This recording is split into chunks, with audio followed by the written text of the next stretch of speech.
हिजाब के बारे में इस समय पूरे देश में हंगामा चल रहा है। कर्नाटक की लड़कियों को बहुत प्लान्ड तरीके से हिजाब पहना के स्कूल में भेजा जा रहा है। ये वही शक्तियां हैं जो भारत का इस्लामीकरण करना चाहती हैं, क्योंकि वो जो बच्चियां पहन के जा रही हैं वो अपनी इच्छा से नहीं जा रही हैं। उनको समझाया गया है, बरगलाया गया है, उनका ब्रेन वॉश किया गया है। जब पूरी दुनिया में हिजाब फेंका जा रहा है, इस्लामिक देशों में हिजाब के खिलाफ पूरा आंदोलन चल रहा है, इस्लामिक देशों की महिलाएं हिजाब के खिलाफ धरना प्रदर्शन कर रही हैं, उस समय भारत में हिजाब पहन के स्कूल जाना, ये बच्चियां अपने आप नहीं कर सकती। ये तो प्लान्ड वे में बाकायदा जो फोर्सेस हैं, पीएफआई हुआ और इस तरीके के जो और भी संगठन हैं, देवबंद हुए, और भी जो इस्लामिक संगठन हैं, जो भारत में गजवा हिंद करना चाहते हैं, जो भारत में एक ग्रेटर बांग्लादेश बनाना चाहते हैं, जो भारत में एक इस्लामिक हुकूमत कायम करना चाहते हैं, उनकी ये सोची समझी साजिश है। मैं समस्या की बात नहीं करूंगा, समस्या आपके सामने है, मैं समाधान की बात करता हूं। इस देश का संविधान कहता है कि इस देश में समान शिक्षा होनी चाहिए। समान शिक्षा का मतलब one nation one syllabus, one nation one curriculum, एक देश एक पाठ्यक्रम और एक देश एक किताब। हमारे पास राइट टू एजुकेशन कानून है, केवल उसमें एक शब्द जोड़ने की जरूरत है, इक्वल। राइट टू एजुकेशन में राइट टू इक्वल एजुकेशन करना है, एक शब्द जोड़ना है। पार्लियामेंट ने कानून बनाया है, राइट टू एजुकेशन कानून बनाया है, तो इसका मतलब parliament right to equal education भी बना सकती है। राइट टू एजुकेशन में जो पढ़ने की उम्र है वो 14 साल तक है, तो पार्लियामेंट उसको 18 साल तक भी कर सकती है, अमेंड कर सकती है।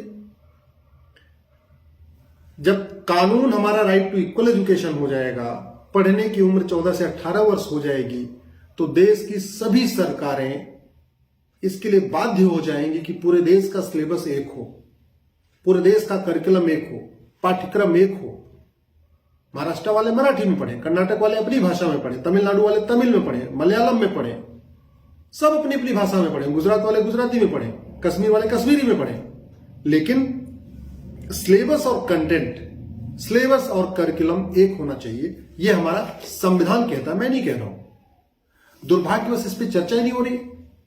हिजाब के ऊपर चर्चा हो रही है, हिजाब के ऊपर तू मैं भी हो रही है, लेकिन हिजाब दिमाग से कैसे निकलेगा इस पर चर्चा नहीं हो रही है। हिजाब दिमाग से तब निकलेगा जब इस देश में one nation one education board होगा, वन नेशन वन सिलेबस होगा, one nation one school dress होगा, one nation one civil law होगा और पॉपुलेशन कंट्रोल लॉ होगा।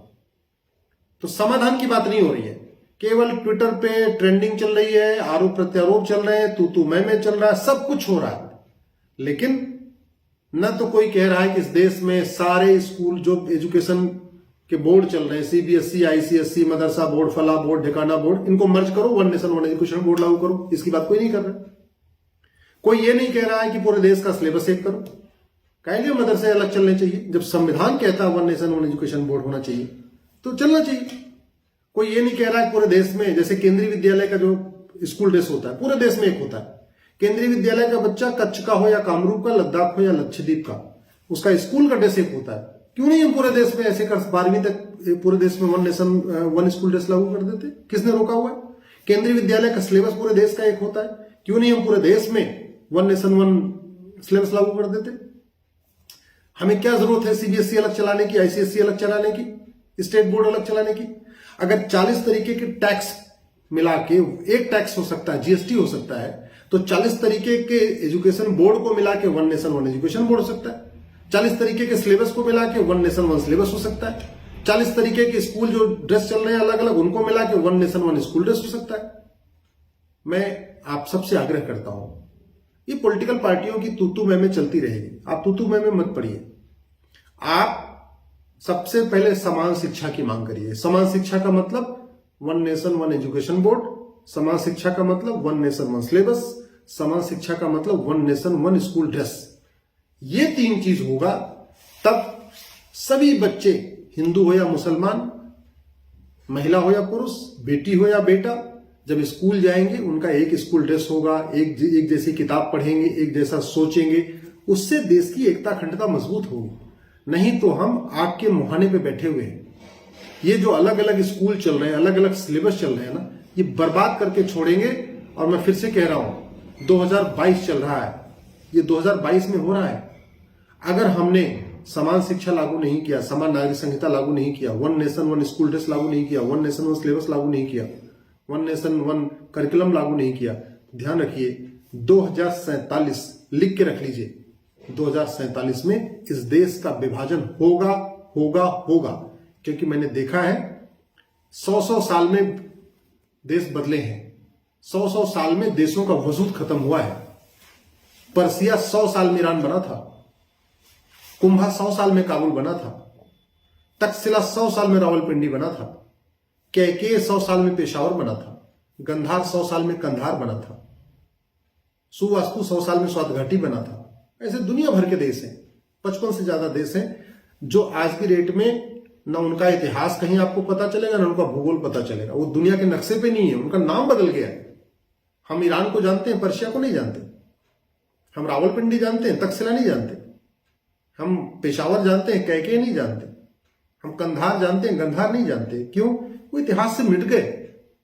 अगर हमने समान शिक्षा, समान नागरिक संहिता लागू नहीं किया, घुसपैठ, धर्मांतरण और जनसंख्या विस्फोट के खिलाफ कठोर कानून नहीं बनाया, वन नेशन वन सिलेबस लागू नहीं किया, वन नेशन वन करिकुलम लागू नहीं किया, one nation one school dress लागू नहीं किया, तो लिख लीजिए आप भी 2047 में भारत में रहेंगे, मैं भी 2047 में भारत में रहूंगा। 2022 चल रहा है, मात्र 25 साल और बचा हुआ है। आजादी की 100वीं वर्षगांठ हम मनाएंगे तो ये भारत नहीं होगा। और मैं क्यों कह रहा हूं? क्योंकि 1947 में एक दिन पहले तक किसी को नहीं पता था कि वो भयानक हादसा होगा। मनमोहन सिंह को एक दिन पहले पता होता ना कि पाकिस्तान छोड़ के भागना पड़ेगा, तो ढंग से अपना कपड़ा पहन के भागते, पैजामा और बनियान पहन के नहीं भागते। राम जेठमलानी जी को पता होता एक दिन पहले कि पाकिस्तान छोड़ के भागना पड़ेगा, तो कम से कम अपना सोना चांदी घर का सामान ले लेते। आडवाणी जी को नहीं पता था एक दिन पहले तक कि पाकिस्तान छोड़ के भागना पड़ेगा।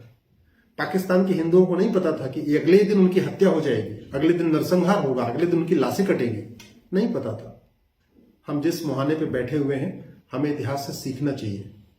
उन देशों से सीखना चाहिए जिनका नामो निशान मिट गया। उन संस्कृतियों से सीखना चाहिए जहां पे आज खत्म हो गई। यजीदी अब इस दुनिया में नहीं बचे। पारसी 100% थे पर्सिया में, आज वो ईरान है, वहां एक पारसी नहीं बचा है, सब भाग के भारत में आए हैं। मैं फिर से कह रहा हूं, दल गुलामी छोड़िए, नेताओं की गुलामी छोड़िए, कठोर कानून की मांग करिए। ये सारे कानून इसी संविधान में है। ये संविधान की शपथ लेने वाले इस पे चर्चा नहीं कर रहे हैं, संविधान की बात करने वाले संसद में कानूनों पे बात नहीं कर रहे हैं, लेकिन समान शिक्षा, समान नागरिक संहिता, घुसपैठ नियंत्रण, धर्मांतरण नियंत्रण, जनसंख्या नियंत्रण, ये सब कुछ इस संविधान में है। ये सब कुछ इस संविधान में है। जय हिंद।